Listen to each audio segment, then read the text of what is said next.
Hello all, ఈరోజు మేము ముందుకు వచ్చేసాను ఫస్ట్ వర్క్ ప్లేస్లో నా బర్త్డే సెలబ్రేషన్స్ గురించి. అసలు ఇది నాకు ఫస్ట్ జాబ్, అది కూడా నా బర్త్డే వచ్చింది ఈరోజు. అసలు నా మైండ్లో ఒకటి ఉంది, ఏదవుతుందో కూడా తెలియదు. ఫస్ట్ టైం నేను ఇలా అందరి ముందు బర్త్డే సెలబ్రేట్ చేసుకోవడం.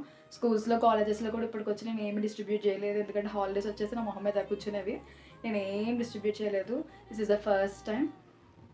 అది కూడా ఒక ఒక ప్లేస్లోనే వర్క్ చేస్తున్నాను టీచర్ కింద.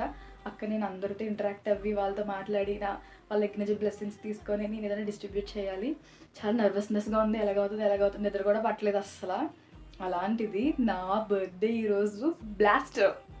అస్సలు ఎక్స్పెక్ట్ చేయలేదు ఇంతమంది ఫ్రెండ్స్ అవుతారు, నా బర్త్డేకి ఇంతమంది విష్ చేస్తారు నన్ను. ఎంత స్వీట్గా ఉన్నారు తెలుసా పీపుల్. అసలు అస్సలు ఎక్స్పెక్ట్ చేయలేదు. ఫుల్ పాలిటిక్స్ ఉంటాయి, అవంటే ఇవంటారు, కానీ అవన్నీ ఫేక్ అబ్బా. మనం ఎదుటోళ్ళతో మంచిగా ఉంటే వాళ్ళు కూడా మనతో మంచిగా ఉంటారు, మనం ఎదుటోళ్ళతో కలిసిపోతే వాళ్ళు కూడా మనతో కలిసిపోతారు. ఈ రోజు నా విషయంలో అది చాలా ట్రూ అయింది. అందరూ ఎంత స్వీట్గా నన్ను విష్ చేశారంటే మనసులో అస్సలు ఏం లేదు, కల్మషం లేని మనుషులు నేను ఈరోజు చూశాను.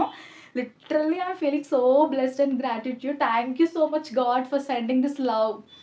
అంటే నా లైఫ్లో ఏం లేదో అవన్నీ ఈరోజు ఫుల్ఫిల్ చేస్తాను నాకు దేవుడు. అస్సలు ఈ ఫ్రెండ్స్ మీద నా జీవితాంతో వదలను.